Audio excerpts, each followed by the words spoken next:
Hey everyone, this is Irene with Expose the Heart Photography, and I'm taking you behind the scenes with me to a wedding out in Spring Branch, Texas. The venue is called Lost Missions, and you may have heard of it on Peter Mckinnon's Cringy Photography Fails video. I swear that wasn't us. Don't forget to subscribe so you can get more content just like this.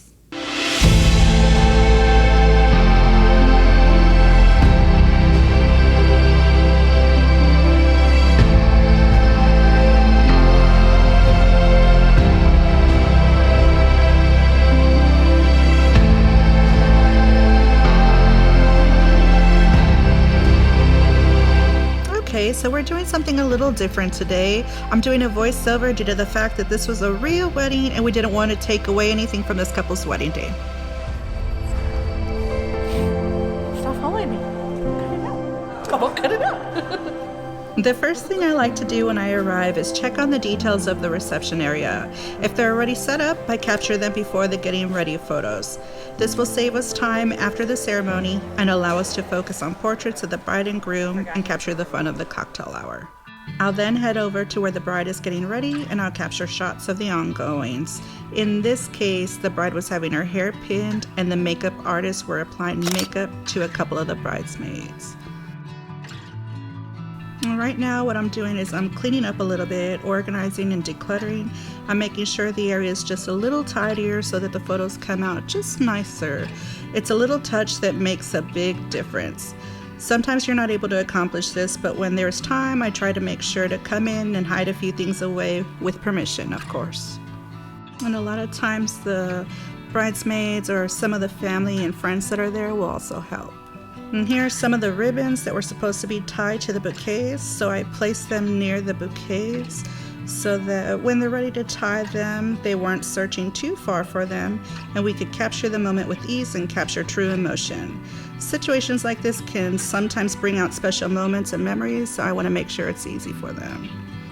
So right here, what I'm doing is I'm talking to the bride and going over a few changes to a shot that we had previously discussed and set up for a different area, but needed to adjust per the bride's request due to some unexpected weather of the day. They wanted a quick moment together with possibly a little prayer, so we wanted to make sure we captured that. So I saw that they were having mimosas earlier in the day, and so I went ahead and cleaned up this little area really quickly. I wanted it to still look authentic, so I didn't clean everything off the table, but I just tidied it up a little, went ahead and turned off this lighting here. The mixed lighting can cause issues in some of these rooms, and this room really did have beautiful natural lighting, so I went ahead and turned it off and then I turned it back on. Here the bride and mother are putting those ribbons on that we were talking about earlier. I went around and took a couple of shots of this, so this little moment that her and her mother were sharing. So here what I'm doing is I'm moving the dress over to the window to get a better shot of it. I didn't want to take it outside this day. It had been raining and it was very windy and there was a lot of debris out. So we stayed inside, and I've shot at this window before. It's a really great place to shoot the dress, and it's got nice backlighting and it just looks beautiful in photographs. So because of the size of the room and because it was just a little untidy this day, I went ahead and just got some details of the gown and would capture the gown in full while the bride was wearing it later. So here's that shot I talked to you about earlier with the bride and the groom. It's the first touch between the bride and the groom. We kind of had to make sure that we set this up perfectly because they didn't want to see each other before the wedding. So we wanted to make sure that we accommodated them for that. You can't see, but my other photographer is outside the door there, making sure that the groom is captured and providing a different angle. There were some mirrors in the room, so we did a little test earlier to make sure that neither one of them could see each other. Here, I'm asking the bride to lean into the door a little and close her eyes to shoot a more intimate, just a softer pose.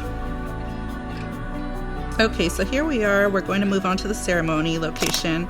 I'm not sure if you recognize this location. It did come up in one of Peter Mckinnon's photography fail videos. So that's pretty funny because we had just shot here the previous weekend or so when we saw that pop up and we were laughing hard. What I do here in this ceremony space is I kind of walk the aisle, stay in the aisle and take the shot coming down the aisle, and then I get out of the way to allow the people in the aisle to come down. I'm trying not to intrude on anything in the wedding day. This location is extremely tight. There's only one center aisle. There's no side aisles in this chapel, so it's a little bit more of a challenge maneuvering around in this situation. I'm just going to go ahead and speed up this here because it's just the same old, coming down the aisle, doing the same thing, photograph the aisle, step aside, rinse and repeat.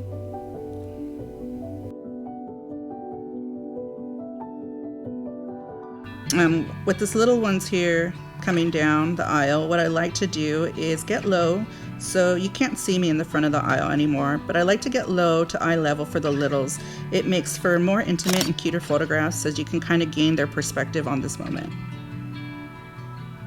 I'm just fast forwarding a little here to get to the bride coming down the aisle. And so here she comes.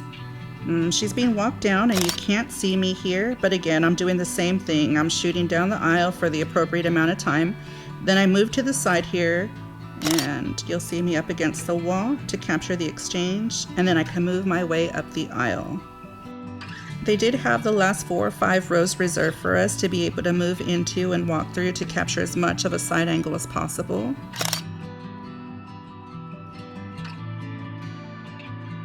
Right here, the officiant is giving a prayer or blessing of sorts, and as I mentioned, this is one of the more difficult indoor venues to shoot at this area since it's just one center aisle. So you're very limited on types of shots that you can get. You can shoot through the side windows, and there is a door on the right of the altar that you can exit the ceremony location and go all the way around the building to shoot from. But I feel it's a bit disruptive, and in past weddings here, it hasn't really been very helpful for shots that I feel are visually appealing.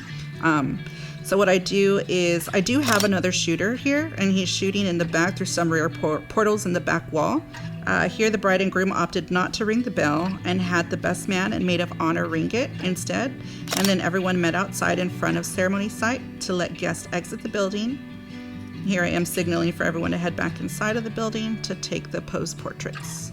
And here the bride and groom, they're doing the candle lighting that the officiant at this particular wedding had forgotten, or I guess he just skipped over it. So we're just recreating that for them so that they can have it for their memories. And right here I'm adjusting the groom's jacket so it doesn't look uneven in the photos, and I am asking him to bring his hand from around the bride and instead maybe hold her hand so that he doesn't look lopsided during photos and he can look as sharp as possible. The key here is to make sure that the group that you're shooting is a nice lighting.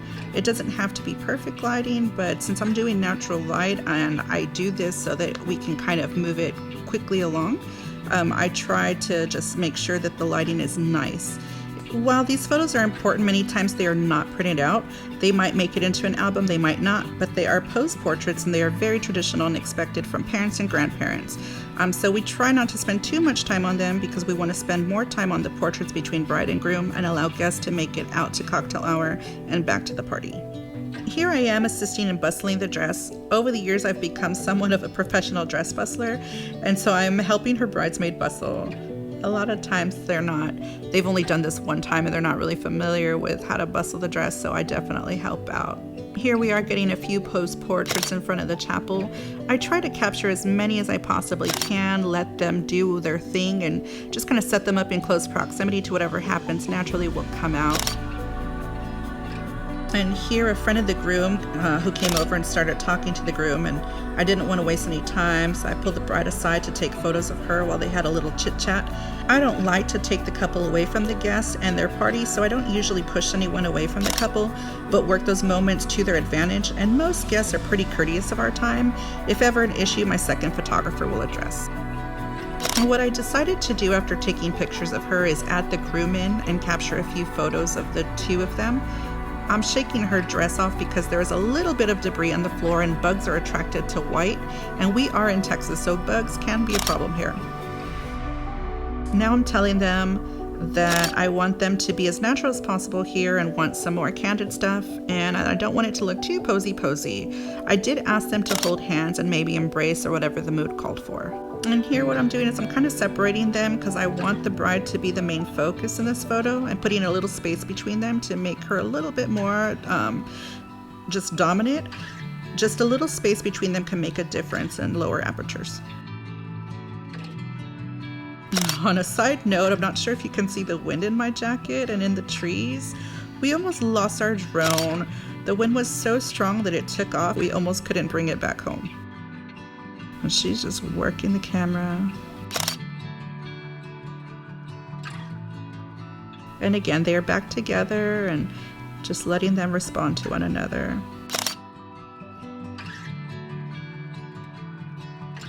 Right here, they were actually practicing some of the dance moves for the first dance. It was just a cute little moment they were having. We don't interrupt things like this, as I mentioned, and so I let them just kind of create their day without dictating them. Here we're walking to the reception area and taking a few photos. I try to take advantage of any time that we have so they don't feel like they have a pushy photographer or that they're spending the whole day taking photos. So I'll pose them along the way in different areas so that they have a mix of options to use for their album and for their walls.